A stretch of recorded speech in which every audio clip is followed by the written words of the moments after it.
What's up guys, and welcome back to another episode of CNC. This is episode number 74. We're starting today's episode off entering December with a scouting update and an academy update as well. As you can see, still looking for that next star in the Wales goal, and at the moment I haven't really found him. Obviously, there's a couple in our academy that could be alright. Connor Allen, who might all have the best potential range, and also Scott Brees as well.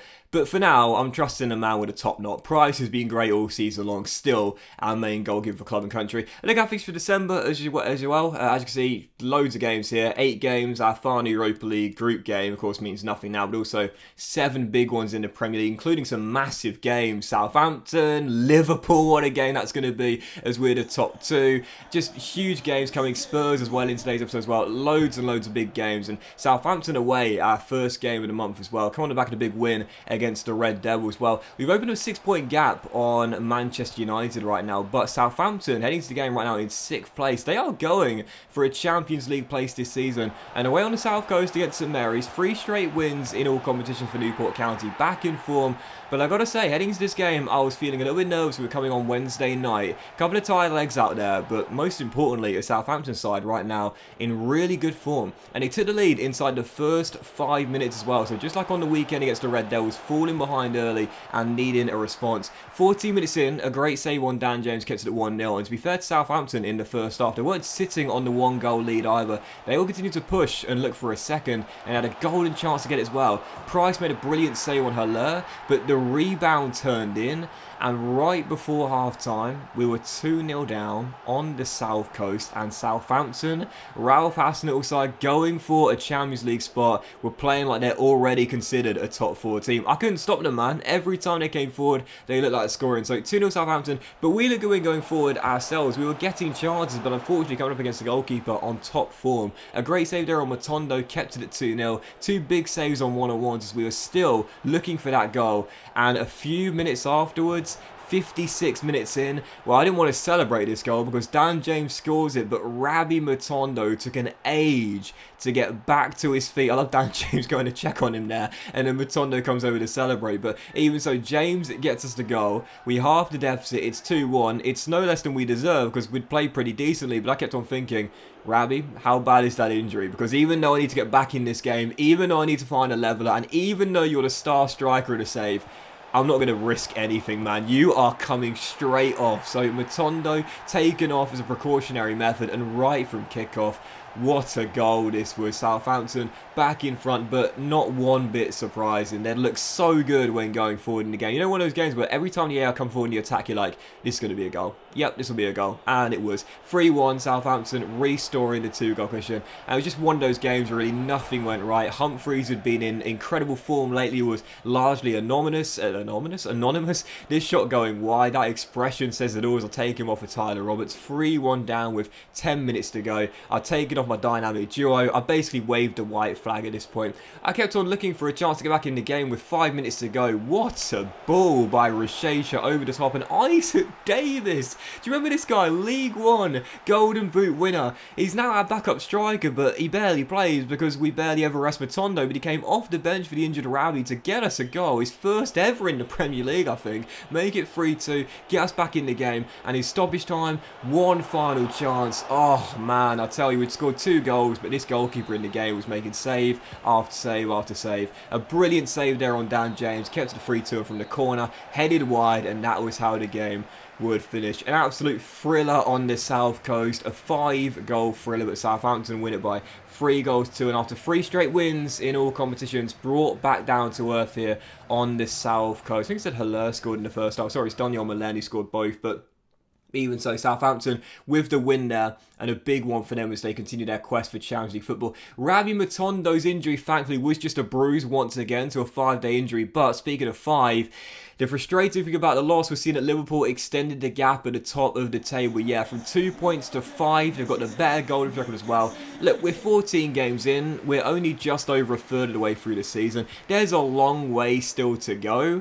But I talk about form in FIFA CM, it's so OP, and when an AI side is in good form, they rarely ever slip up. I think this is going to be a crucial month for us here. We've got really big games in the Premier League, including Liverpool. I think if the Reds open up a gap, they'll run away with it. So I've got to make sure we get back to winning ways ASAP and keep pace with Klopp's side. So following game, no Ravi Matondo for this one, injured with the bruised shoulder. So Gavin Humphreys, I looked at him and said, bro, I need you to be on your best form in this game and take over. He scored our first goal early on, getting his 5th in 15, averaging 1 in every 3. He's been our man of the moment lately as he puts it in front against the Magpies here. And Eddie Howe siding for a response 43 minutes in, almost got it as well. Adam Armstrong firing just wide as we still led by 1. But lately, again, despite 3 straight wins in all competitions after being beaten by Southampton, I have been feeling a little bit nervous in these sort of games here. Knowing ordinarily we should be firm favourites in targeting the 3 points, I've been just a little bit apprehensive, I suppose. And in this game, Eddie Howe's side had some golden chances to find a level, including right here in the final 12 minutes. Kevin Volland somehow gets around 3 players,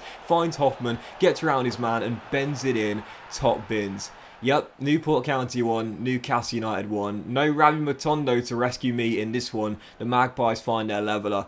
And once again, I'm sitting there thinking, God, I can't cope, man. I can't keep pace with Liverpool. We're just not at that level yet to be challenging for the title. I just can't do it. They're going to walk away from us and just run away from us around January, February time at this rate.